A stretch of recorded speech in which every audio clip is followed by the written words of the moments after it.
अस्सलाम वालेकुम नाज़रीन, उम्मीद आप सब खैरियत से होंगे। मैं हूं काशिफ गशूरी आज की नई वीडियो के साथ। नाज़रीन, वज़ीर-ए-आज़म लैपटॉप स्कीम के अंदर जितने भी सवालात हैं, जितनी भी प्रॉब्लम है, इस वीडियो के अंदर मैं कोशिश करूंगा उन तमाम मसाइल का जवाब दूँ और उम्मीद है कि इस वीडियो को देखने के बाद आपके जितने भी आपके क्वेश्चन हैं, प्रॉब्लम, उनका जवाब आपको मिल जाएगा।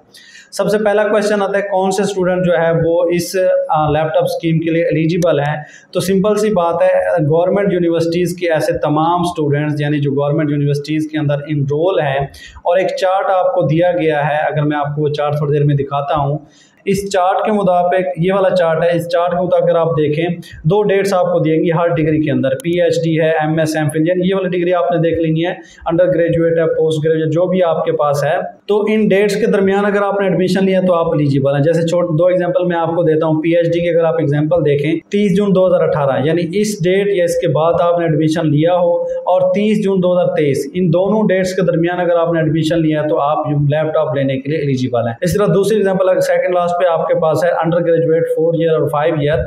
4 ईयर को अगर हम देखें, अगर आपने 30 जून 2019 से लेकर 30 जून 2023 के दरमियान अगर आपने यूनिवर्सिटी में एडमिशन ले लिया है तो आप इस स्कीम के लिए जो है वो एलिजिबल हैं।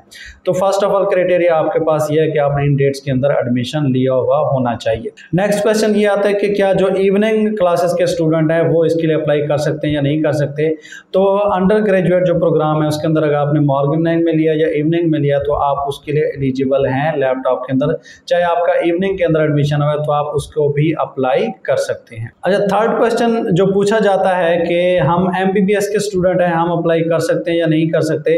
यहाँ पे जो क्वेश्चन है उसमें थोड़ी सी कन्फ्यूजन है, लेकिन मैं तमाम लोगों के लिए ये एक जनरल सा फार्मूला बता रहा हूँ। सिंपल, आपने वहाँ पे अपना आईडी कार्ड नंबर लिखना है अप्लाई करते हुए। जिस भी यूनिवर्सिटी के आप स्टूडेंट हैं, गवर्नमेंट यूनिवर्सिटी के अंदर, वहाँ पे अगर आपने अपना सिटी लिखना है, जैसे आप सिटी लिखेंगे उसके तमाम यूनिवर्सिटीज़ आ जाएंगी। तो अगर उस यूनिवर्सिटीज़ के अंदर आपका कॉलेज या आपकी यूनिवर्सिटी आ रही है तो आपने उसके अंदर जाके अप्लाई कर देना है।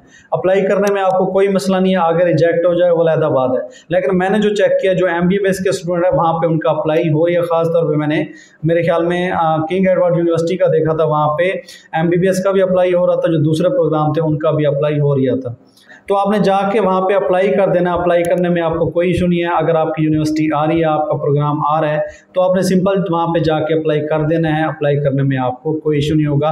बाद में रिजेक्ट हो, सेलेक्ट हो, आपके दिल में ये तो ना होगा कि हमने अप्लाई नहीं किया। तो बेस्ट प्रैक्टिस ये है कि आपने जाके अप्लाई कर देना। चाहे आप एमबीबीएस के हैं, चाहे आप नर्सिंग के हैं, जिसमें भी है, आपने जाके एक दफ़ा अपनी यूनिवर्सिटी लाजमी चेक करनी है। अगर आपकी यूनिवर्सिटी आ रही है, आपका प्रोग्राम आ रहा है, वहाँ पे लिस्ट आ जाती है, तो आपने अप्लाई लाजमी कर देना है।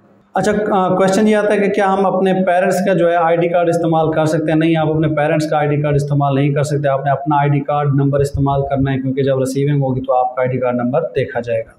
कुछ लोगों का स्टूडेंट था कि हमारा जो डिपार्टमेंट है या हमारी जो यूनिवर्सिटी है वो लिस्ट के अंदर शो नहीं हो रही, यानी जो यूनिवर्सिटीज़ की लिस्ट है, जो आप अपना सिटी सेलेक्ट करते हैं वहाँ पे आपकी शो नहीं हो रही।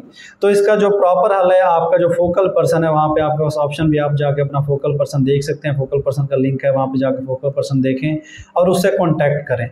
आपका इसके अलावा कोई सोल्यूशन नहीं है कि आप किसी और का, अगर आपका लिस्ट नहीं है, आपका नाम लिस्ट के अंदर मोस्ट, तो वो आपका एलिजिबल नहीं होगा। अपनी तसल्ली के लिए आप फोकल पर्सन से कांटेक्ट करके उनसे पूछ सकते हैं कि हमारा नाम इसके अंदर शामिल नहीं है। अगर नहीं है तो आप इसको शामिल करवा दें। एक और क्वेश्चन आता है कि हमने पहले सीएम स्कीम के तहत या किसी भी स्कीम के तहत लैपटॉप हासिल किया हुआ, तो हम दोबारा इसके अंदर अप्लाई कर सकते हैं। तो इसके अंदर उन्होंने क्लियरली लिखा हुआ है, किसी भी स्कीम के तहत अगर आपने लैपटॉप लिया हुआ है तो आप इस स्कीम के लिए अहल नहीं है। यानी अगर आप पहले लैपटॉप ले चुके हैं किसी भी लेवल के ऊपर, किसी भी स्कीम के तहत, तो आप इस स्कीम के लिए अहल नहीं होंगे। एक और क्वेश्चन था कि जो हमारे पास डिस्टेंस लर्निंग के इंस्टीट्यूट हैं, जैसे कि अलामा इकबाल ओपन यूनिवर्सिटी और वर्चुअल यूनिवर्सिटी, क्या उसके स्टूडेंट अप्लाई कर सकते हैं। तो इसका क्वेश्चन है नो, क्योंकि उन्होंने वहाँ पे लिखा हुआ है कि जो आपके पास डिस्टेंस लर्निंग के इंस्टीट्यूशंस हैं, जिसमें अलामा इकबाल और वर्चुअल यूनिवर्सिटी दोनों आ जाते हैं, वो इस स्कीम के अंदर अभी अप्लाई नहीं कर सकते। मे बी नेक्स्ट फेज़ के अंदर उसका ऑप्शन, अभी ये जो तीसरा फेज़ चल रहा है इसके अंदर वो अप्लाई नहीं कर सकते। बल्कि वर्चुअल यूनिवर्सिटी ने जो अपने तमाम स्टूडेंट्स को ईमेल भी कर दिया कि आप इस स्कीम के अंदर अप्लाई नहीं कर सकते। अच्छा, कुछ यूनिवर्सिटीज़ ने जो है, एक और क्वेश्चन था कि हमने उनको बाई मेल या बाई फॉर्म जो है वो डेटा सबमिट करा दिया, अब हम दोबारा ऑनलाइन फॉर्म फिल करें या ना करें। अगर आपने पहले यूनिवर्सिटी को डेटा जो है वो सबमिट कराया हुआ है या नहीं कराया हुआ, आपने ये जो ऑनलाइन फॉर्म है इसको लाजमी फिल करना है। अगर आप इस ऑनलाइन फॉर्म को फिल नहीं करेंगे, आप वैसे ही डेटा को अपने डिपार्टमेंट को सेंड कर देंगे, तो आपको लैपटॉप स्कीम के लिए कंसीडर नहीं किया जाएगा। तो आपने ऑनलाइन फॉर्म जो है वो लाजमी फिल करना है। अच्छा, एक और चीज़ है कि जो ये जो मेरिट लैपटॉप हैं हर किसी को मिलेंगे या मेरिट वाइज मिलेंगे। तो देखा जाए तो ये लैपटॉप जो है 1 लाख लैपटॉप हैं, तो हर यूनिवर्सिटी को जो है एक डिफरेंट कोटा दिया जाएगा, स्पेसिफिक कोटा दिया जाएगा। अब आगे यूनिवर्सिटी जो है वो जाके अपना जो है क्राइटेरिया बनाएगी, उसके मुताबिक जो है वो मेरिट बना के जो उस मेरिट पे आएंगे और जितने लैपटॉप होंगे वो मेरिट के मुताबिक डिस्ट्रीब्यूट करेगी। तो जिसने अप्लाई किया सबको नहीं मिलेगा, बल्कि उनका जो यूनिवर्सिटी मेरिट बनाएगी अपना, उसके मुताबिक जितने लैपटॉप होंगे उन स्टूडेंट को लैपटॉप दिया जाएगा। अच्छा, क्वेश्चन था कि अप्लाई करते हुए जो हम इनरोलमेंट नंबर देते हैं वो क्या है। तो इनरोलमेंट नंबर जो है वो आपका रजिस्ट्रेशन नंबर है, आपका रोल नंबर नहीं है। ये चीज़ आपने माइंड में रखनी है। आपका जो रजिस्ट्रेशन नंबर है वो 3 पार्ट्स के ऊपर कंसिस्ट करता है। एक आपका ईयर होता है, यूनिवर्सिटी का एब्रीविएशन होता है, फिर आपका रजिस्ट्रेशन नंबर। अगर मैं आपको छोटी सी एग्जांपल दूं, जिस तरह GCU का होगा 2012 GCU या -GCU -16/5 या जो भी होगा, या आगे पीछे ये हो सकता है GCU पहले आ जाता है डैश, आगे आपका ईयर डैश, आगे आपका रजिस्ट्रेशन नंबर। इस तरह का जो होता है वो आपका रजिस्ट्रेशन नंबर है, तो वो आपने यहाँ पे इनरोलमेंट नंबर में आके पुट करना है, ना कि आपने अपना रोल नंबर। क्योंकि रोल नंबर 10 जो है वो हर डिपार्टमेंट किसी ना किसी स्टूडेंट का होगा, तो वहाँ से फिर आपको जो है वो फाइंड आउट करना थोड़ा मुश्किल हो जाएगा। तो ये चीज़ आपने ध्यान में रखनी है। जो आपका इनरोलमेंट नंबर है वो आपका रजिस्ट्रेशन नंबर है, ना कि आपका क्लास का रोल नंबर है। उसके बाद है कि आपने जो सेमेस्टर अपना ईयर बताना है वो कौन सा बताना है। तो इसमें आपने ये देखना है जो सेमेस्टर आप पास कर चुके हैं वो आपने बताना है। सपोज जो 30 जून से पहले जिसका रिजल्ट आ चुका है, सपोज आपका रिजल्ट आया मई के अंदर और आपने जो है 5वां सेमेस्टर पास कर लिया, अब आप 6ठे सेमेस्टर में हैं, तो सेमेस्टर के अंदर आप 5वां सेमेस्टर लिखेंगे जो आपने पास कर लिया होगा, या 5वां या दूसरा या तीसरा जो साल होगा जो आपने पास कर लिया होगा वो आपने लिखना है, बल्कि आपने वो नहीं लिखना जिसके अंदर आप अभी हैं।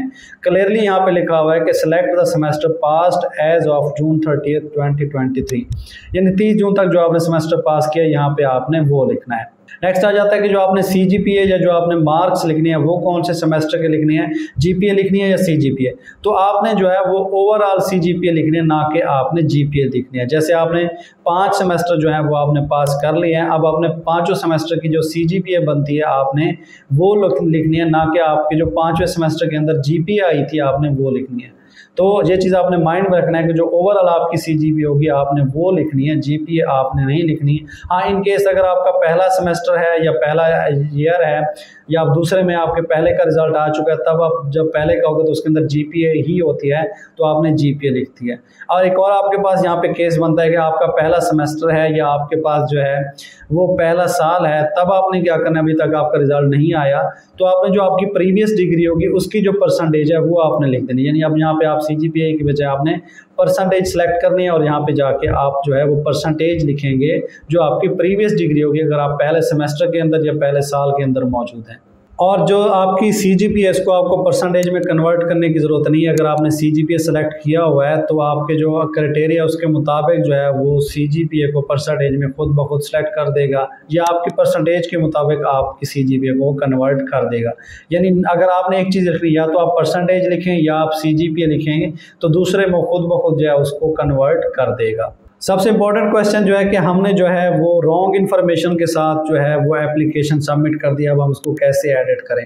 तो उसका जो बेस्ट सोल्यूशन है वो आपका फोकल पर्सन है। वैसे मोस्टली यूनिवर्सिटीज़ ने जो है एक फॉर्म जो है, जिस तरह GC यूनिवर्सिटी है उसने एक फॉर्म बना दिया है कि अगर आपने डेटा गलत लिखा है तो वो फॉर्म फिल करके आप अपने फोकल पर्सन को सबमिट करा देना है। इन केस अगर आपके फोकल पर्सन ने या यूनिवर्सिटी ने जो है वो वहाँ पे फॉर्म नहीं दिया हुआ कोई, तो इसका सिंपल जो तरीका होता है, आप एक सिंपल पेज के ऊपर एप्लीकेशन लिखें कि मेरी ये जो गलतियाँ, मैंने फॉर्म सबमिट कर दिया है, मेरा ये रजिस्ट्रेशन नंबर है और ये मैंने गलत डेटा दिया और ये मेरा सही डेटा है। वो जो फॉर्म है आपने फोकल पर्सन के पास जाके सबमिट करा देना है लास्ट डेट तक, क्योंकि जब वो वेरिफिकेशन करने लगेगा तो वो फॉर्म आपके पास सबमिट होगा, तो वेरिफिकेशन करते हुए उस फॉर्म के मुताबिक आपकी करेक्शन कर देगा।